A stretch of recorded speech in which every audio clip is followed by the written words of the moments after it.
He's deregulating Wall Street and crypto, which he uses for self-enrichment, and technology and AI more than most presidents, even gutting the gold standard federal enforcement against criminal corruption, tax evasion, and corporate malfeasance. Deregulating banks, this is all happening, whether you track it or not. He and his family embrace these kind of conflicts to enrich themselves, a grift which obviously undercuts the administration's credibility. But tonight, right now in this special report, we're also going to look at how it risks an even wider impact. We know that gutting rules and standards contributed to the 2008 financial crash. Markets need rules to function well. Otherwise, greed and fraud grow. And if you do have a bubble that pops, it is costly. Everyone ends up being forced to pay for it. So before I go any further in our special report that we've prepared for you right now, and you're going to see how it affects Trump and the world you're living in and everything, before I go further, I want to remind us all of where we were when Republicans were in charge of the White House and the Treasury, and they engineered that taxpayer bailout of Wall Street amid the panic of that crash. History in the making. The Dow plummets more than 777 points, its biggest one-day point drop. He has no idea how bad it is out there. He has no idea. He has no idea. Bear Stearns today leading the tumble on Wall Street. The stock plunging 45%. Lehman Brothers is going bankrupt. Meltdown. The American financial system is rocked to its foundation. That crash upended Americans' lives more than any other development since then. Indeed, in politics and life, we discuss a lot of issues that don't actually matter as much as this, and, as our report will explore, being ready to try to combat the risk of another crash. The anger against that bailout spanned from left to right. Many politicians solemnly claimed never again, and lessons learned. And yet tonight, I'm here to tell you, here we are again.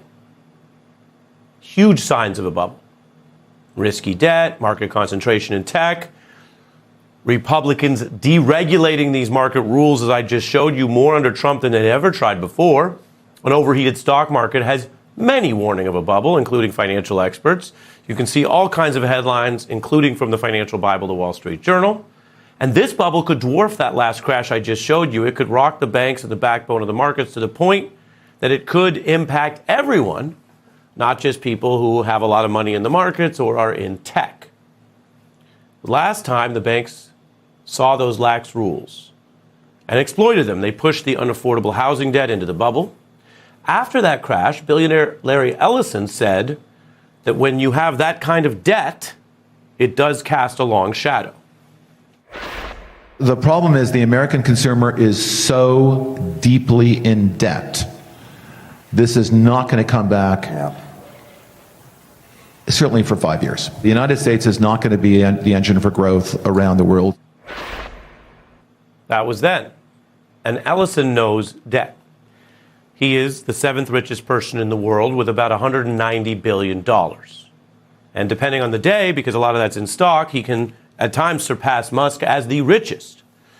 Ellison also uses more debt than most billionaires. His company, Oracle, has a whopping debt level that is hard to even put into words or understand. They have over $150 billion in debt right now. Ellison's also backing the deal with $40 billion to get Warner Brothers, Discovery, Paramount, and CNN all under one roof. You've heard a lot about his son, David Ellison. It's Larry Ellison's billions, though, backing that in debt. Oracle is reportedly looking at new layoffs amidst this debt bomb, and it already cut some jobs last year. The Times reporting Ellison's AI bet has an astronomical amount of debt. Now, the logic has been the more you spend building this new AI infrastructure, the more you would earn. The Times reporting, though, that there may be limits to that. And Ellison's effective maneuvering with Trump also makes him now a face of this very risky experiment in politically connected capitalism. Just as mega billionaire Elon Musk's sort of rich governing gambit, remember those cabinet meetings in the first few months last year? That really tested who owns our democracy and whether handing the keys to a billionaire would be good for the public. That was one version of this test. But the version I'm telling you about tonight, while perhaps less loud, certainly less cabinet meeting crashes, is actually more far-reaching. And so we're going to show you exactly what's going on here. Ellison's wealth and his tech debt puts him at the center of those fears I mentioned about an AI bubble. And that media debt puts him at the center of the MAGA mission to buy CNN and reshape what Americans see, from movies to news. And while Elon Musk is certainly the louder Trump-connected billionaire, I don't think anyone would dispute that title for him, Ellison, who you might have heard a bit less about, is the key insider on so many parts of this tech boom and this MAGA agenda. Now, whether he personally shares MAGA politics or not, or just sees this as the cost of doing business at this very Trumpy transactional moment in American history, is a question going inside his mind or heart.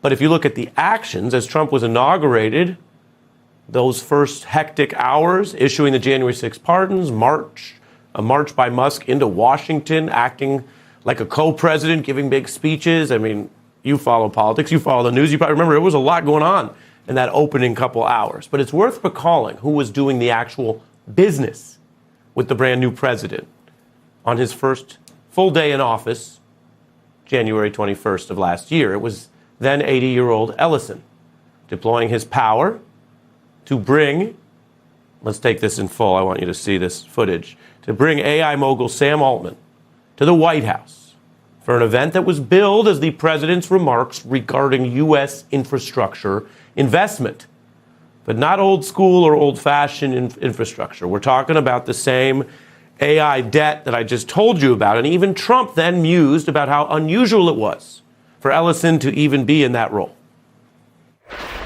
We wouldn't be able to do this without you, Mr. President, and I'm thrilled that we get to. This is as you said yesterday, this is the beginning of golden age of America. He's so respected, and the group, and it's really an honor. But for Larry to be here and do this is very unusual because he doesn't do this stuff. He doesn't need it. Thank you, Mr. President. We certainly couldn't do this without you. It would simply be impossible. Now, you don't need to be a tech guru to know that praise works on Trump. Ellison also using that appearance to tie his tech business plan to Trump, to the government. We're talking about huge investments that might need government help, or as I reminded everyone, maybe a bailout someday, depending on how this goes. Also, I'm going to show you more from that event. If you don't remember it, remember there was a lot of other stuff going on.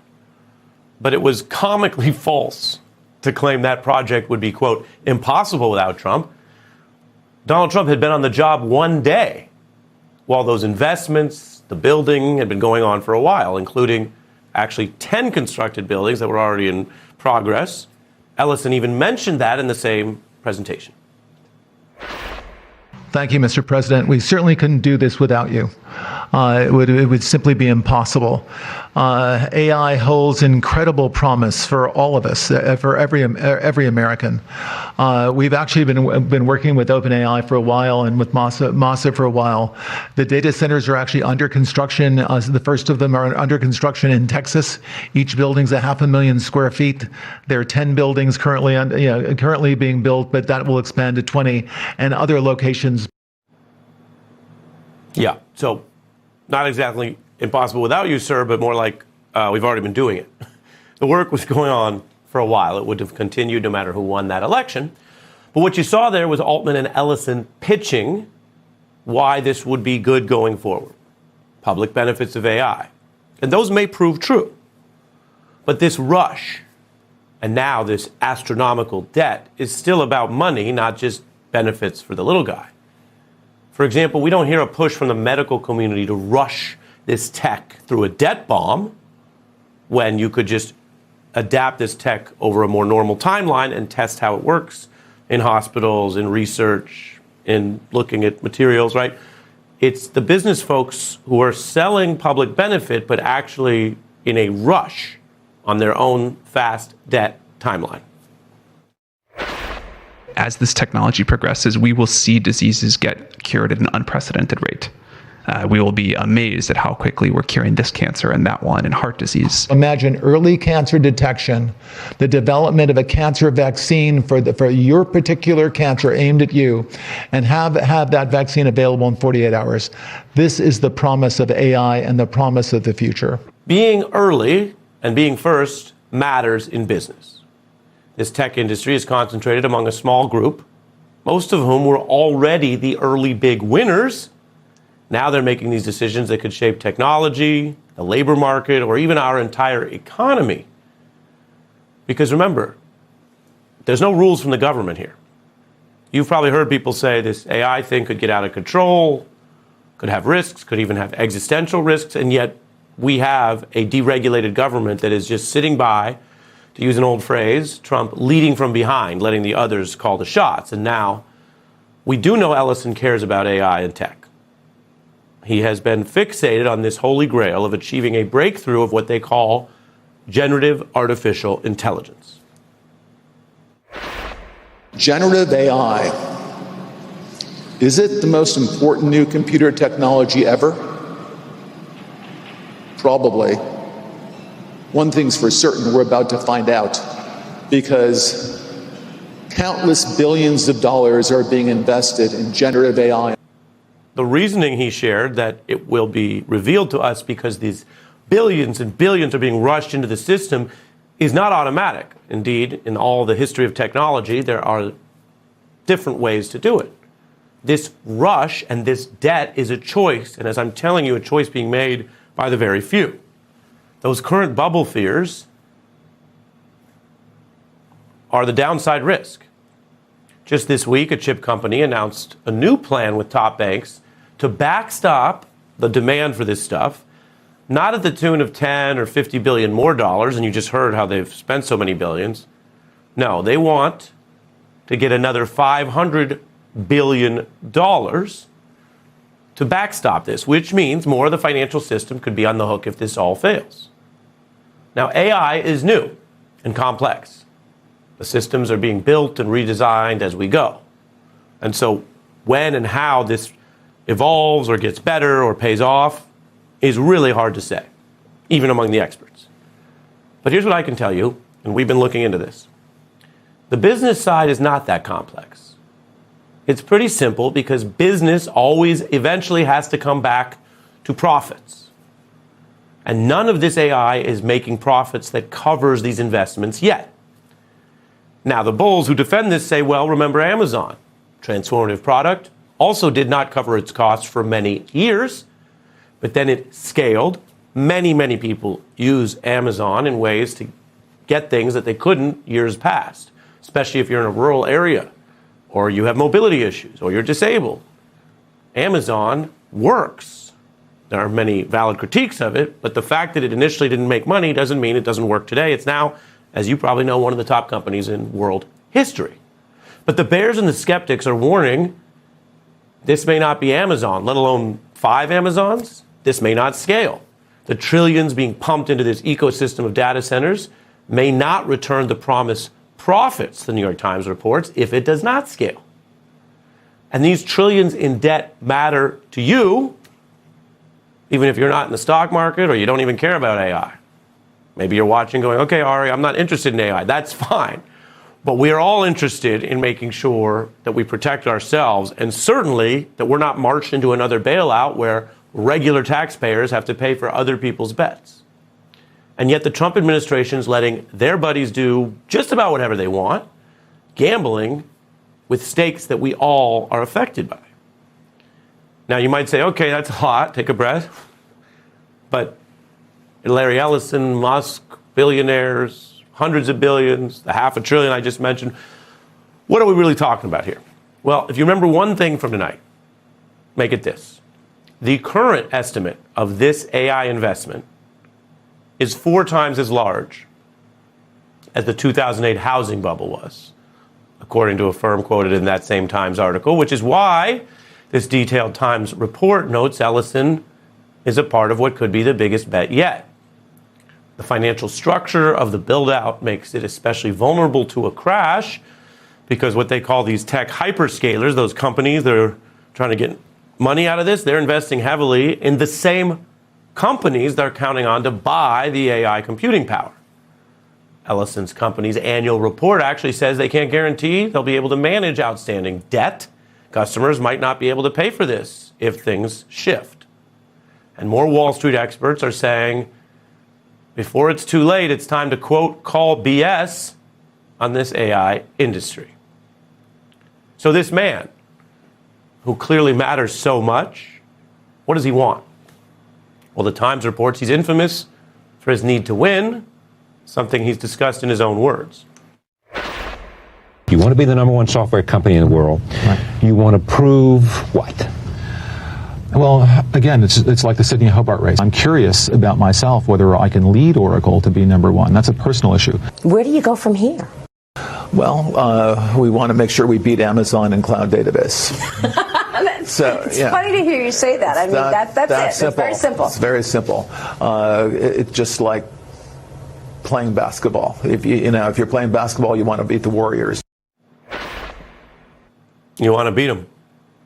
But if you can't beat them, in business sometimes you join them. And like plenty of other business leaders, Ellison is pretty ready to play ball with any president. You can see him here toasting with Obama there on the right and a bunch of other tech titans in 2011, just as he's played ball with Trump. He is willing to do what he needs to stay on top. This currently controversial and delayed merger of Paramount, Warner Brothers, CNN is only happening because of Larry Ellison's money. He backed the deal and has taken on even more debt to get it done. Now, proponents say some big company was going to buy Warner as Hollywood evolves. Critics argue it's monopolistic, and this rewards the Trump administration's, quote, shakedown to try to reshape an independent press. We've actually heard from both of those views recently on this program. You look at those guests there, they both made that case. As for Trump, he admitted that when it came to this government-approved merger, he had his own agenda. He wanted to get CNN in different hands. You have some good companies bidding on it. I think the people that have run CNN for the last long period of time are a disgrace. I think it's imperative that CNN be sold. That's how he put it. That gives you the president's view. From the media to the money to a tech boom that's increasingly crucial to our entire stock market, all of this comes back to this one man with $190 billion and the tens of billions in debt I mentioned. And the ultimate leverage test of this version of crony capitalism that we're being offered. Let me put it as fairly as I can. If this all works, the rich will get richer. The tech would succeed enough to both avoid a crash and provide value to a lot of people, not just the rich. And Trump's use of government power would effectively be rewarded. If this fails, the massive debt will come due. The rich will take their little hit, but everyone else we know will suffer more. And you can bet the billionaires and banks will be demanding help and bailouts to stave off what they will then warn, as we've heard before, would be an even worse disaster if they don't get their money from the Treasury, aka the tax dollars of the American people and the Congress, ASAP. We know this because, while no one can predict the future, history is a decent guide of trends. On Wall Street, they say past performance is not indicative of future results, which is fair enough. But when past greed and mistakes are rewarded, when the rules, as I showed you tonight, are gutted and deregulated, when you get what they call moral hazard because banks think they'll always eventually get bailed out, you do tend to see people running the same play. And there's a lot of evidence some of them are doing that right now. Now, that doesn't mean it's too late to change course. This is new stuff. These AI deals are new. The press conference I showed you was just from last year. And we are a nation eyeing two critical upcoming elections. So it is a time worth paying attention to what seems to be these bigger problems, to the real facts. That's also why independent journalism still matters. For this report tonight, we drew extensively on that investigative account in the New York Times by Jim Rutenberg and his colleagues.